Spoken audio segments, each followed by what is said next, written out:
Good afternoon. Today is Friday, November 13th.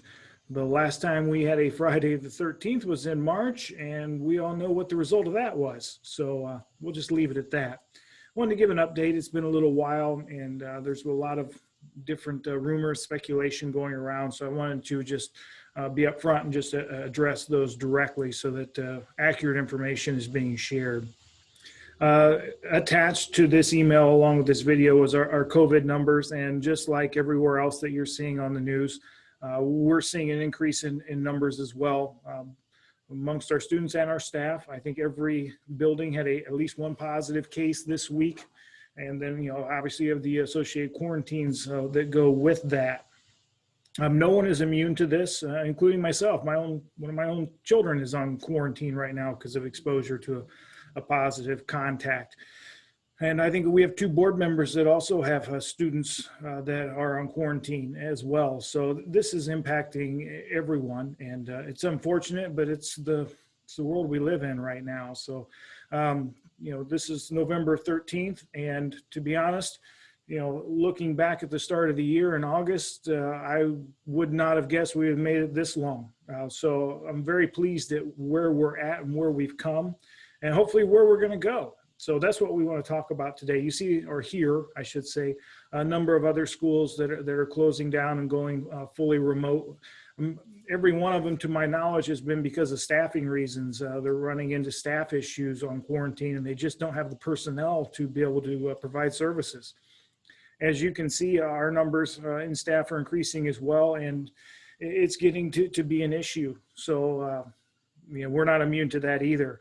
Today alone, for instance, I had 19 positions unfilled within the district.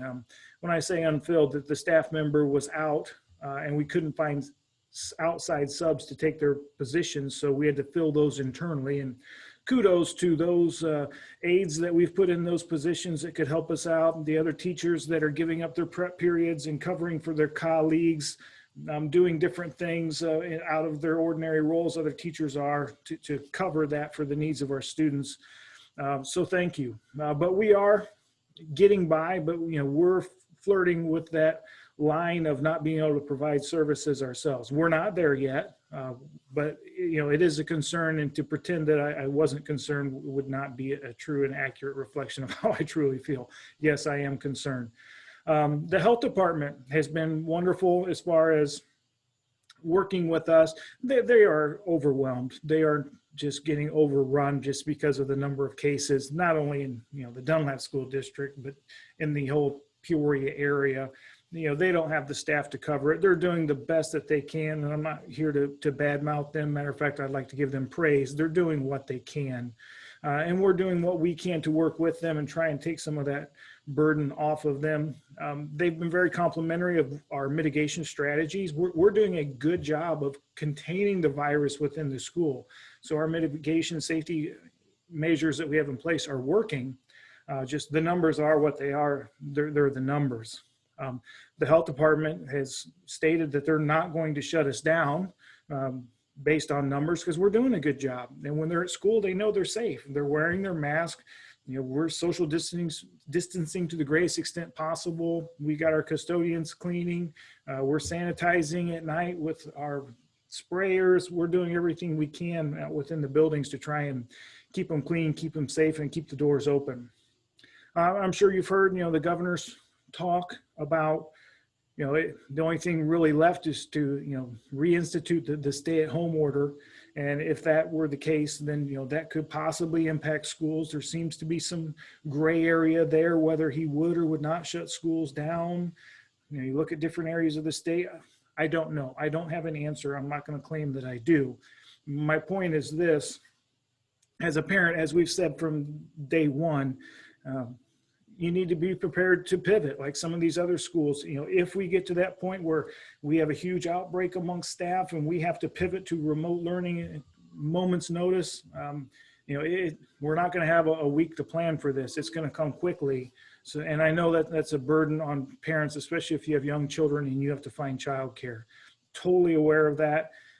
Not much I can do about that other than just tell you, try and have a contingency plan in place. We're not there yet, so I don't want anybody to hit the panic button. We're doing okay. We're limping by. But if things continue, the trend is not good. Anything can happen. Anything's possible. And I want you to be prepared for that. With that being said, I am going to recommend and ask that the school board, we have a board meeting scheduled for Wednesday.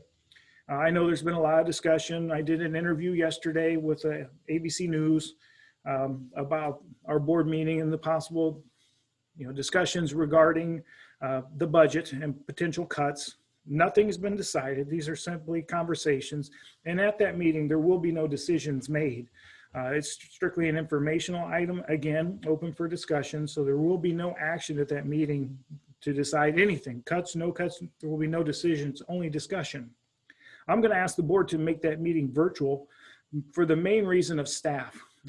I know the Dunlap Education Association is rightfully concerned about the budget and what may or may not happen to their staff, and they're encouraging people to come to the meeting. I get that, totally understand. If I was in their position, I would do the same thing. However, I can't afford to lose another staff member, or if we have large members of staff, they're going to congregate. It can't be helped. And I can't have another outbreak and lose more staff members. We're very close right now. Like I said, I had 19 unfilled positions today. And if we lose a large number of staff, that's going to dramatically impact my ability to operate and be able to provide services to students. So that is going to be my recommendation to the board. Once that decision's made, I'll let you know one way or the other. And if the decision, and it's an if, it has not been decided, that is the direction that the board meeting goes, we'll do like we did before when we were doing virtual meetings.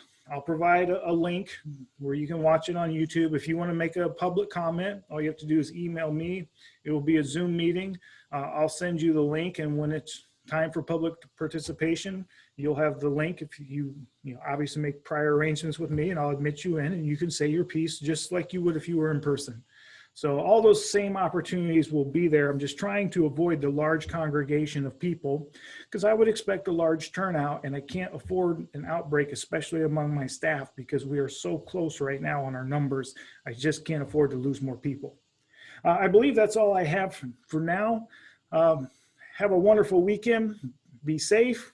Enjoy your family time. If you have questions, comments, or concerns, please let me know. Have a good day.